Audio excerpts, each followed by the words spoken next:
하는 대로 종려주일입니다.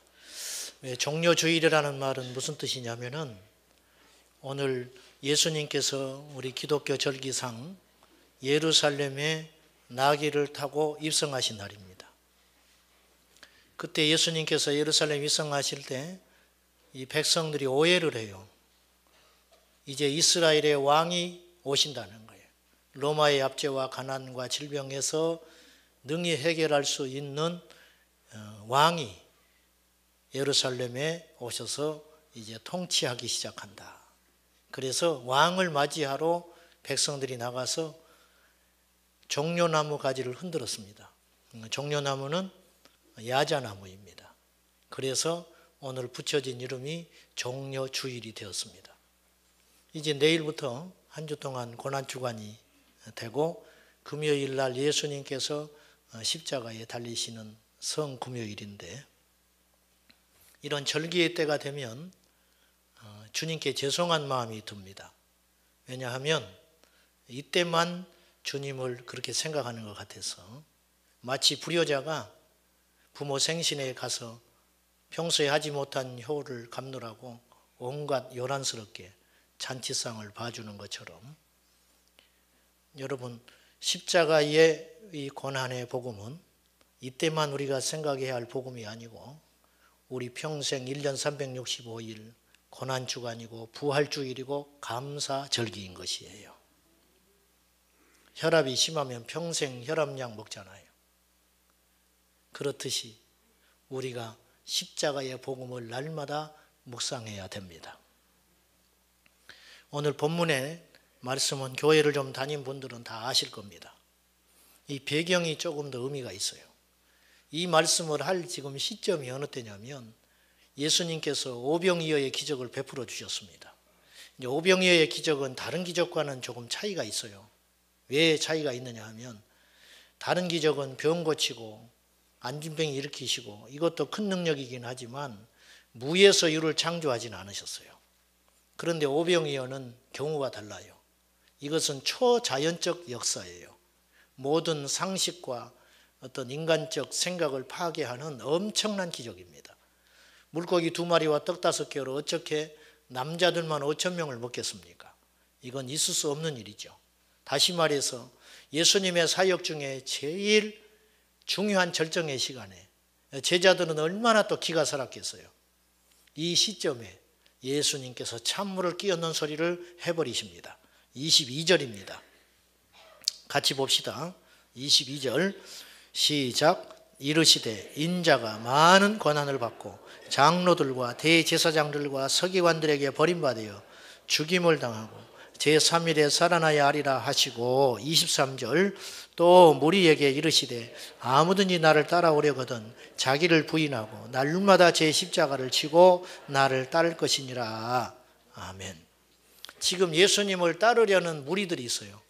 이들은 예수님을 따른다는 게 무엇을 의미하는지 잘 몰라요.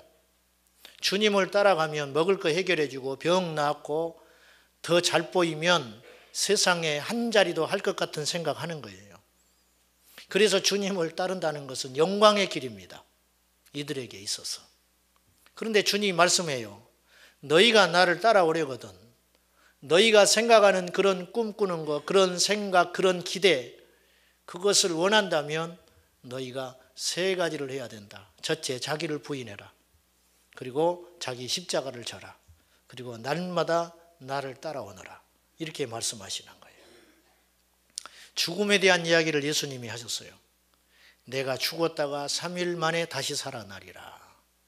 죽음이라는 말은요, 이유를 불문하고 유쾌한 말이 아니에요. 마치 아버지 해갑의 형제들이 다 모여가지고 잔치하고 있는데 갑자기 아버지가 모이라 하더니 하는 말이 내가 언제까지 살지 모르겠다. 그러면 얼마나 분위기가 숙연해져 버리겠어요. 갑자기 분위기가 싸해져 버리는 거죠. 오늘 예수님이 그렇게 말하시는 거예요. 들떠있는 제자들, 들떠있는 무리들, 오병이어의 기적에 취해가지고 있는데 예수님 말씀하기를 내가 죽을 거야. 그것도 십자가를 지고 죽어. 무시당하고 모욕당하고 그리고 사흘 만에 살아날 거야. 이런 소리가 들어오질 않는 거예요, 제자들에게. 오늘 이 세상 살면서 우리가 오해를 참 많이 합니다. 그런데 하나님은 오해하면 안 돼요. 인생사 오해하면 손해보는 걸로 끝나는데 하나님의 말씀과 하나님의 존재를 오해하면 큰일 납니다. 이제 적당한 이야기인지는 모르겠습니다만은 이제 오해에 대한 이야기를 하나 해볼게요. 옛날에 전화도 없고 교통이 불편할 때 갑자기 아버지, 형제 둘이 있었는데 아버지가 심장마비로 쓰러지셨어요. 동생들은 빨리 의사 선생님 모시고 오거라 보내놨어요. 오질 않아요. 그러니까 형이 이렇게 이야기해서 이놈이 죽었나 살았나. 근데 그때 아버지가 잠깐 의식이 돌아왔어요. 그러니까 이놈이 죽었나 살았나 그러니까 충격을 받아가지고 돌아가셔 버렸다는. 지금 안 웃는 분들은 집에 가서 웃으려고 그러세요. 집에 가서. 오해지, 오해. 우리 인생사 오해가 참 많습니다. 그런데요, 십자가의 복음을 오해하면 큰일 납니다. 오늘 23절에 보면 주님께서 말하는 대상이 제자들이 아니라는 걸 알 수 있어요. 무리에게 말하셨어요. 무리에게 말하시기를 아무든지 특별한 순교자가 아니에요. 오늘날 많은 사람들이 교회를 부담 없이 나와요. 잘못된 겁니다. 예수님을 믿기로 작정하는 것은 한번 믿어보는 게 아니에요. 나의 전부를 거는 거예요. 전부를 걸지 않고 어떻게 십자가를 지겠습니까? 십자가를 오해하고 있는 거예요. 우리는 지금 십자가를 잘 몰라요, 솔직히. 2000년 전 이 사람들이 생각하는 십자가와 우리가 지금 생각하는 십자가는 다릅니다. 저렇게 잘 깎아진 십자가가 아닙니다. 십자가를 지십시오. 십자가를 지십시오. 그렇게 설교했더니만은 목걸이 차고 이제 예배당 나가는 젊은이가 목사님 제가 십자가 질게요. 그러면 뒤로 택 돌리더라는 거예요. 이게 십자가를 지는 것입니까? 저렇게 아름다운 십자가가 아니에요. 피 묻고 거칠고 모욕된 십자가. 십자가를 지라는 뜻은 무슨 뜻이냐면 고생해라 그런 뜻이 아니에요. 우리가 뭐 이게 고생을 하면 아이고 남편이 속을 썩이면 십자가가 크네 그렇게 위로하지요. 자식이 뜻대로 안 자라주면은 십자가가 크네. 제가 신학 간다고 하니까 우리 어릴 때 우리 시골 교회 어르신들이 아이고 십자가의 길을 어떻게 걸으려고 하는가 저한테 그러더라고. 고생이다 이 고생. 네. 여러분 그것이 십자가입니까? 오해했어요. 그렇지 않아요. 그건 십자가가 아니에요. 2000년 전 무리들에게 예수님께서 십자가를 지라는 뜻은 죽으라는 뜻이에요. 죽으라는 뜻. 그때는 십자가 사형 형틀이 있었다고요. 예수님이 십자가 지고 겟세마네 올라갈 때 다른 제 강도들도 십자가 같이 지고 올라갔잖아요. 얼마나 저주스럽고 흉측합니까? 자기가 죽어야 할 매달려서 곧 있으면 죽을 나무 막대기를 어깨에 짊어지고 올라간 거예요. 십자가를 진다는 것은 구제불능입니다. 십자가를 진다는 것은 곧 100% 죽음이에요. 100% 죽음. 무리에게 십자가 지라고 그랬어요. 무리. 이 시대의 말로 하면 교회를 오늘 처음 나왔든지 세례를 안 받았든지 스스로 평신도라고 하는 이름에 숨어 있는 사람이든지 모두에게 주님 말씀해요. 십자가 져라. 우리 한국교회사에 보면요. 교회에 나와서 주일 한 번 지키고 순교한 사람이 있었어요. 교회에 나와서 예수 믿고 6일 만에 순교했어요. 교회를 오래 다녀야 믿음이 있는 겁니까? 목사만 십자가 지는 것입니까? 장로님들만 십자가 집니까? 선교사님만 십자가 집니까? 천만에. 예수 믿는 우리 모두에게 주님 말씀해요. 자기를 부인하고 십자가 지고 날마다 나를 쫓아라. 이게 십자가예요. 십자가는 죽음입니다. 기절이 아니에요. 완전한 죽음. 갈라디아서 2장 20절에 여러분이 잘 아는 말씀입니다. 바울이 이렇게 선포합니다. 내가 그리스도와 함께 십자가에 못 박혀 죽었나니 예수님이 십자가에 죽으실 때 기절한 게 아니잖아요. 자유주의 신학자들은 3일 만에 부활하는 것을 인정하지 않으려고 사람이 죽었다 살아나는 걸 절대로 안 믿는 사람들이니까 예수님이 기절했대요. 3일 동안. 기절했다가 다시 살아났다는 거예요.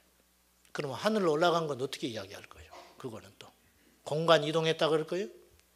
있을 수 없는 소리죠. 주님은 십자가에서 완전히 죽으셨어요. 우리도 주님께서 십자가를 지라 할 때는 기절하지 말고 죽으라. 부흥회 때 기절해요. 부흥회 때. 부흥회 때 불 받아가지고 기절한다고. 일주일 지나면 다시 살아나서 왔어요. 예배 때 기절해요. 집에 가면 살아나 버려. 더 빨리 살아난 사람은 집에 가는 차 속에서 살아나는 사람도 있다고 제가 들었어요. 그건 죽음이 아닙니다. 기절이에요. 기절. 사람의 변화는 죽음을 통해서 태어나는 거예요. 주님 말씀했지요. 하나님 나라는 거듭나야 간다. 거듭나는 번어게인. 그 거듭나는다는 말의 원뜻은 하늘에서 난다는 뜻이에요. 이 땅에서 우리가 죽어야 하늘에서 태어날 수 있어요. 십자가를 지라는 것은 성격을 좀 바꾸고 혈기 내던 사람이 좀 혈기 안 내고 이기적인 사람이 좀 변하는 걸 의미하지 않아요. 죽는 걸 의미하는 거예요. 그것이 십자가예요. 묻겠습니다. 여러분은 십자가에서 죽으셨습니까? 로마서 8장 17절에 보면은 예수님을 믿고 따른다는 것은 복도 의미하지만 영광도 의미하지만 곧 고난과 희생도 의미한다는 것을 분명히 말씀하고 있어요. 자녀이면 또한 상속자, 곧 하나님의 상속자이니 우리가 그와 함께 영광을 받기 위해서 고난도 함께 받아야 하느니라. 오늘 주님께서 십자가의 복음을 이야기하고 하시는 말이 너희의 생명을 잃고자 하면 얻을 것이고 너희 생명을 버리는 자는 얻게 될 것이다. 그렇게 이야기하는 거예요. 천국은 어떤 사람이 가느냐? 이 땅을 포기한 자가 갑니다. 천국을 만만하게 생각하지 마십시오. 천국에 가서 상급을 받는 사람들은 이 땅에서 포기한 사람들이 상급을 얻는 것입니다. 우리 옆에 있는 사람이 내 믿음에 경쟁한다는 말은 좀 그렇지만은 믿음의 경쟁자가 아니에요. 우리가 주님 앞에 가서 서게 될 사람들은 사도 바울이고 베드로고 목숨을 걸었던 초대교회 카타곰 지하 묘지에서 순교했던 순교자들이 우리의 경쟁 상대예요. 예수님을 따르는 길은 교양을 얻으려는 것이 아닙니다. 예수님을 따르는 길은 병을 낫는 것을 의미하지 않습니다. 교회에 와도 죽은 사람이 있어요. 오히려 병들어 죽는 사람도 있어요. 건강하게 왔다가. 예수 믿는 것은 부자 되는 걸 의미하지 않아요. 그건 아주 부수적인 문제예요. 잘 되기도 하지요. 그러나 안 될 수도 있어요. 예수님을 따르는 길은 죽음도 감수해야 하는 길이라. 그러니까 전부 도망가 버렸어요. 예수님이 자꾸 이런 소리 하시니까. 오늘날 교회도 그럴 수 있어요. 복음도 오해하고 십자가도 오해해요.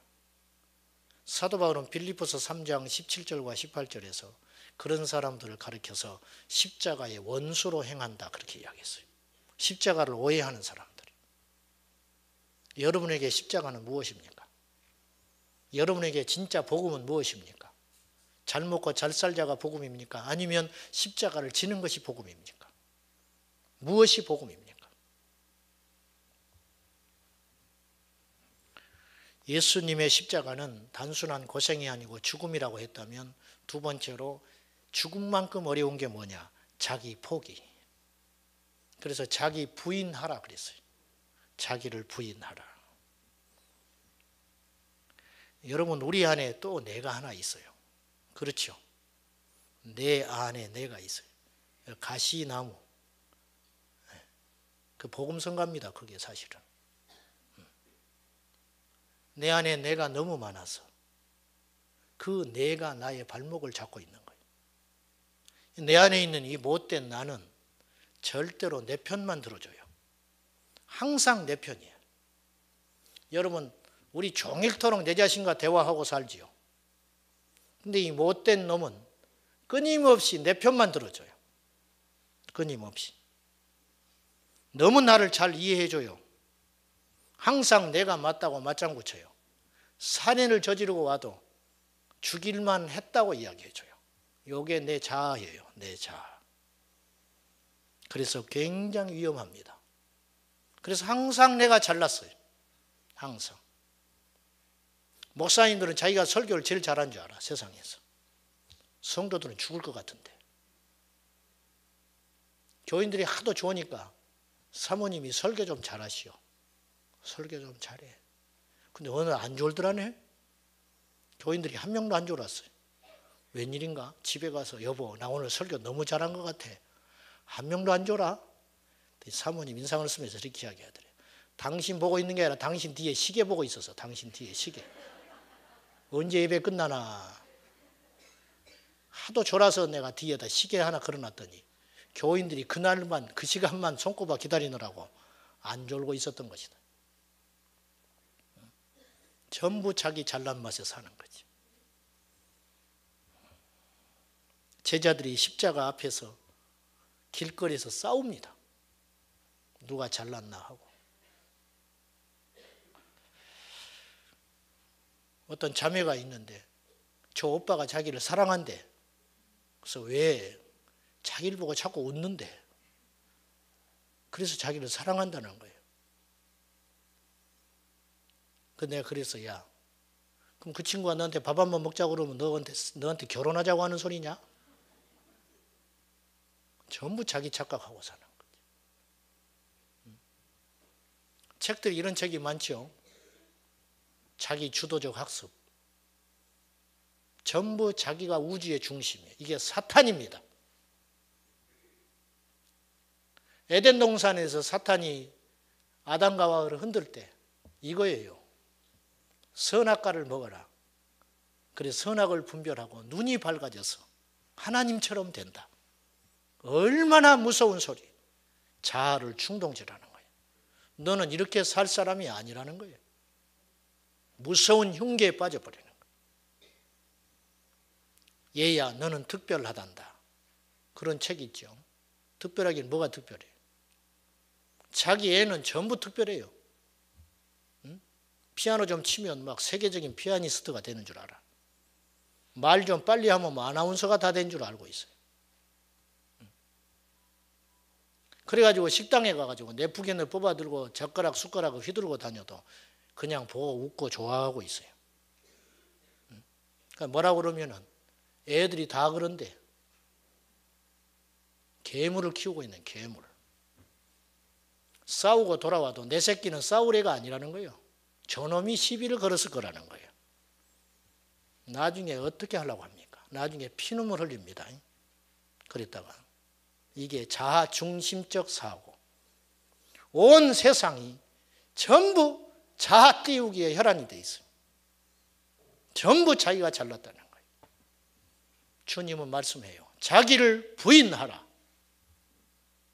이것이 하나님의 명령입니다. 마귀는 자꾸만 나를 충동질하는데 주님은 분명히 이야기해요. 너의 정과 욕심을 십자가에 죽이라. 자아 포기.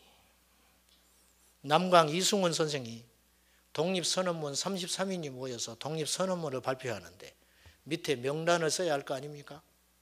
밖에 나가서 돌아왔더니 분위기가 되게 이상한 거예요. 왜 그런가 했더니 누가 이름을 먼저 쓰느냐 가지고 싸웠어요. 기가 막히더랍니다. 기가 막혀. 그래서 이승훈 선생이 이렇게 이야기했어요. 이 이름이 어떤 이름인지는 아시오? 죽는 순서요. 죽는 순서. 죽는 순서도 먼저 쓰겠다는 거예요. 우리는 양잿물도 먼저 먹으려고 그래요.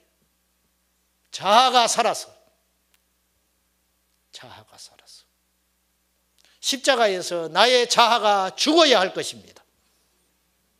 그것이 우리가 사는 길입니다. 이생의 자랑, 육신의 정욕. 그것만 따라가다가 멸망길로 갑니다.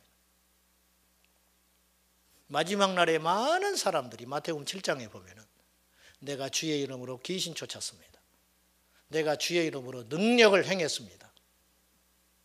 이 말은 무슨 뜻입니까? 세상이 알아주는 사람이 된 거예요. 주님의 이름으로 귀신 쫓고 주님의 이름으로 능력을 행하니 얼마나 많은 사람들이 그 사람을 칭찬하고 인정해 줬겠어요. 근데 주님의 평가는 냉정해요. 나는 모른다. 유명해지는 게 하나님 뜻이 아니에요. 주님의 십자가 지고 겸손하게 내려가는 것. 그것이 우리가 걸어가야 할 길이에요. 박보영 목사님, 방주교회 박보영 목사님 간증할 때 이런 충격적인 간증을 하더라고요. 이분이 한때 집 나온 아이들을 거둬서 같이 있었던 적이 있었습니다. 본드하는 애들, 가출한 아이들, 학교 안 다니는 애들, 걔들을 데리고 같이 살았어요.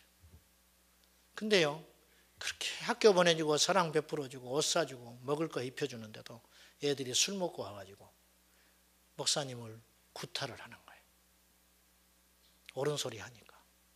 그럼 목사님 피 흘리고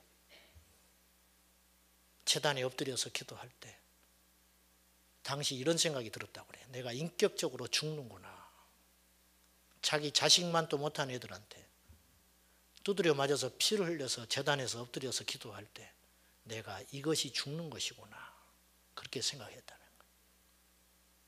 이분이 한 번 이런 일이 있었어요. 집에서 아버지하고 오빠한테 성폭행을 당하는 애가 집에서 가출을 했어요. 집에서 어떻게 살겠어요? 그래서 걔를 걷어가지고 같이 살았는데 그 아버지가 술만 먹으면 교회에 쫓아와가지고 고래고래 소리를 질러대는 거예요. 이 목사가 내 딸 데리고 산다. 동네를 다닐 수가 없게 만들어버린다. 어느 날 얘를 학교를 보내놨는데 군대 간 오빠가 학교 정문에서 얘를 만나가지고 같이 며칠을 지내버렸어요. 몸이 이상해져 버린 거예요. 참다 못 견디니까 학교 양호실에 갔는데 누가 너 이렇게 만들었냐. 무서우니까 자기 오빠가 했던 소리는 못하고 목사님이 그랬다고 그래버렸어요.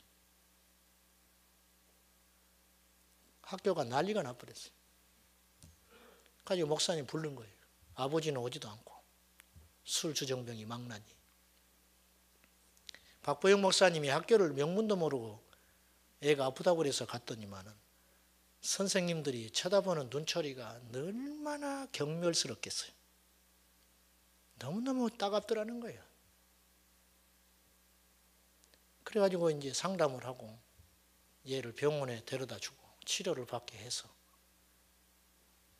며칠이 지난 후에 얘가 목사님 너무 죄송해요. 울면서 내가 너무 놀래가지고 목사님이 그랬다고 말해버렸어요.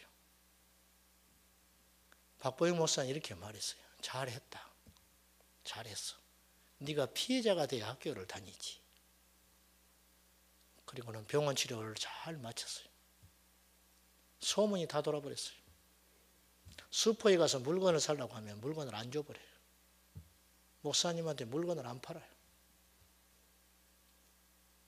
동네 골목을 걸어가면 사람들의 눈초리가 얼마나 쓰레기 쳐다보듯이 하는 거예요. 변명 한마디 안 해요. 어느 날 이 여자애가 너무 괴로우니까 학교에 가서 다시 이야기를 했어요. 사실은 여차된 것이라고 교장 선생님한테 이야기를 했어요.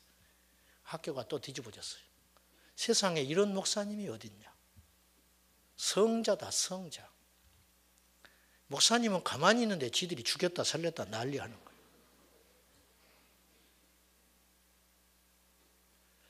저는 조금만 무슨 소리 들으면 막 못 견디겠거든요.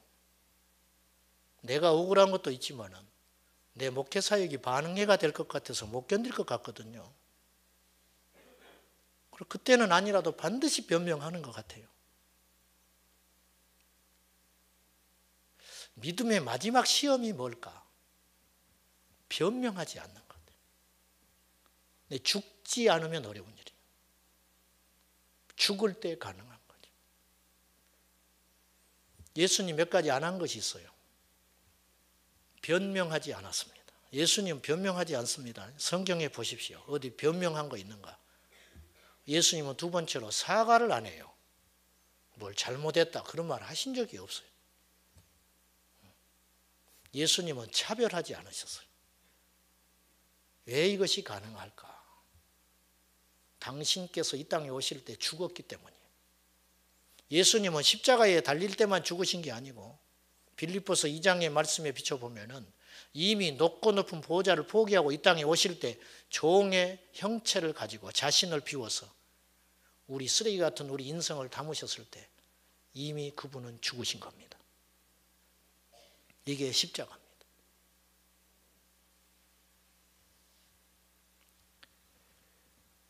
마지막으로 갈라디아서 6장을 한번 봅시다. 이제 우리가 십자가를 진다 하니까 좀 추상적이죠. 십자가의 삶은 과연 어떤 삶인가? 갈라디아서 6장 우리 1절부터 4절을 봅시다. 309면입니다. 갈라디아서 6장 1절 먼저 봅니다. 형제들아 사람이 만일 무슨 범죄한 일이 드러나거든 신령한 너희는 온유한 심령으로 그러한 자를 바로잡고 너 자신을 살펴보아 너도 시험을 받을까 두려워하라. 첫째, 범죄한 자를 정죄하지 않습니다. 이게 십자가에서 죽은 사람의 특징이에요. 왜? 나는 이미 죽었기 때문에 비판할 힘이 없어요. 죽은 사람이 누구를 비판해요? 두 번째, 2절 너희가 짐을 서로 지라. 그리하여 그리스도의 법을 성취하라. 그리스도의 법, 사랑의 법, 십자가의 법. 무거운 짐을 내가 먼저 지는 것입니다. 왜? 십자가에서 죽었기 때문에 어떤 짐도 무겁지가 않아요. 죽은 사람을 아무리 압박해 보십시오. 무겁다고 하는지. 제가 고등부 전도사를 할 때인데 그 교육관 예배당이 지하 깊은 데 있었어요. 가지고 지하철 공사를 하는 바람에 크랙이 나가지고 아주 환경이 열악해서 애들은 참 많았는데 교회가 컸음에도 불구하고 그 투자를 잘 안 해주셔가지고 그래서 여름철이 되면 습기가 너무 많이 차는 거예요. 크랙 난 곳에 물이 줄줄 나와요. 그래가지고 주일날 예배를 드리러 가면 바닥에 물기가 항상 있는 거예요. 어느 날부터 물기가 없어요. 신기하다. 하나님이 응답해 주셨나 봐. 우리 선생님들이 그렇게 이제 아침에 이야기를 했어요. 알고 봤더니 그게 아니었어요. 아이들이 토요일 날 밤에 와서 기도를 하고 물기를 다 닦아냈어요. 짐을 진 거예요. 우리 교회가 왜 깨끗하겠습니까? 토요일마다 장로님들이 청소하셔서 화장실 청소 다 하시고 우리가 왜 주일날 맛있는 밥을 먹을 수가 있는 겁니까? 왜 자유로가 깨끗한지 아십니까? 목숨을 걸고 청소하는 분이 있어요. 그것이에요. 누군가 짐을 지고 있는 거예요. 십자가에서 죽은 사람은 짐을 지는 자다. 내 짐뿐만 아니라 남의 짐을 져준다.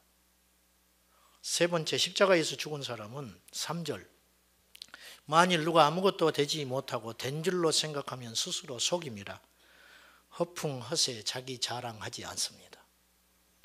왜? 십자가에서 죽을 때 나도 죽었어요.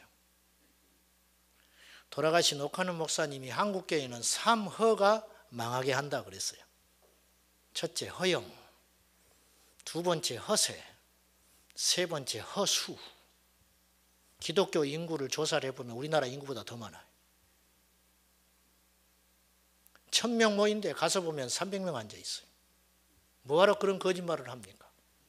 그래서 뭐가 일어납니까? 허풍, 허영, 허세 부리다가 자기 자랑 일삼고 살다가 십자가와 멀어진 삶을 사는 거지. 인정받으려고 하고 1등 되려고 하고 내세우려고 하는 삶, 십자가와 관계없는 삶이라는 거죠.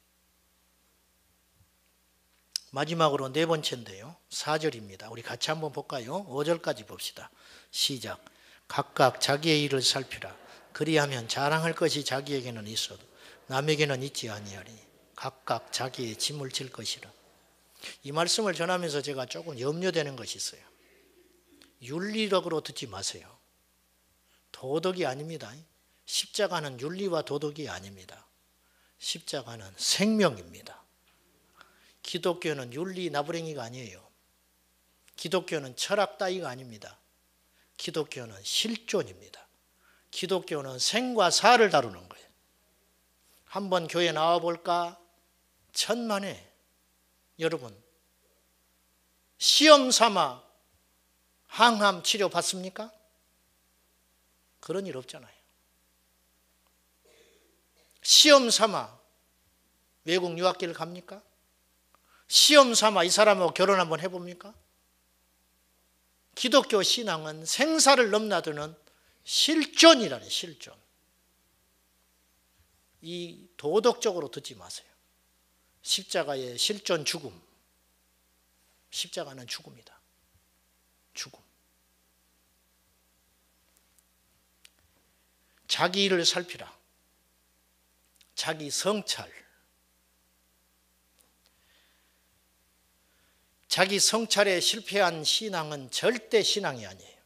그건 무속입니다. 무속.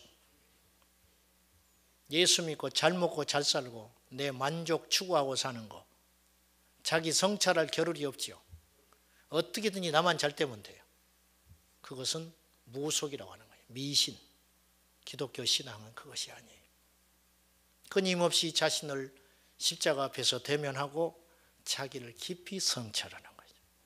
세상 사람들이 우리 신앙인들을 향해서 그것이 안 된다고 계속 촉구하고 있는 거예요. 그래서 우리를 조롱합니다. 친절한 금자씨 영화에 보면은 이런 대목이 나와요. 그이가 교도소에서 출소를 하는데 전도사인가 목사인가 나와가지고 두부를 갖다 줘요. 그래서 세 사람 되라고. 그때 뭐라 그래요? 너나 잘하세요. 그게 뭐냐? 기독교를 향한 조롱입니다. 왜 그때 목사가 등장하냐 그 말이에요. 이게 지금 세상의 시각이에요. 너나 잘하세요. 각각 자기의 일을 살피라. 그러면 자기에게만 자랑할 것이 있어요. 남에게 자랑할 것도 없고 남의 허물 탓할 일도 없다고 말이죠. 이것이 십자가를 경험한 사람의 증거다. 사랑하는 여러분, 사도 바울은 고린도전서 15장에서 고린도전서 15장은 부활장입니다. 그런데 거기서 바울은 죽음을 이야기해요. 15장 31절에서 이런 말을 해요. 형제들아 내가 그리스도 예수 우리 주 안에서 가진 바 너희에 대한 나의 자랑을 두고 단언하노니 나는 날마다 죽노라. 이걸 현대 성경으로 표현을 하면 이런 뜻이에요. 나는 사실 날마다 죽음에 직면하고 있습니다. 여러분이 성장하는 것이 나의 자랑이듯이 내가 죽음에 직면한 이것 또한 나의 자랑입니다. 바울은 끊임없이 죽음의 공포 속에 살았어요. 언제 잡혀서 죽을지 몰라요. 복음 전하다가. 그런데 그것이 나의 근심과 눌림과 슬픔이 아니고 나의 자랑이다. 십자가는 우리의 영광이다. 우리 성도에게 죽음은 저주가 아니고 복이다. 왜? 그 죽음의 사건을 통해 우리는 부활의 영광에 참여할 수 있기 때문에. 가정에서 우리가 죽어야 됩니다. 교회에서 죽어야 됩니다. 일터에서 죽어야 됩니다. 그때 많은 사람이 부활의 영광에 참여하게 될 것입니다. 기도하십시다. 살아계신 하나님, 변명하지 않게 하소서, 자랑하지 않게 하소서, 십자가에서 죽는 자 되게 하여 주시옵소서. 예수님의 이름으로 기도하옵나이다. 아멘.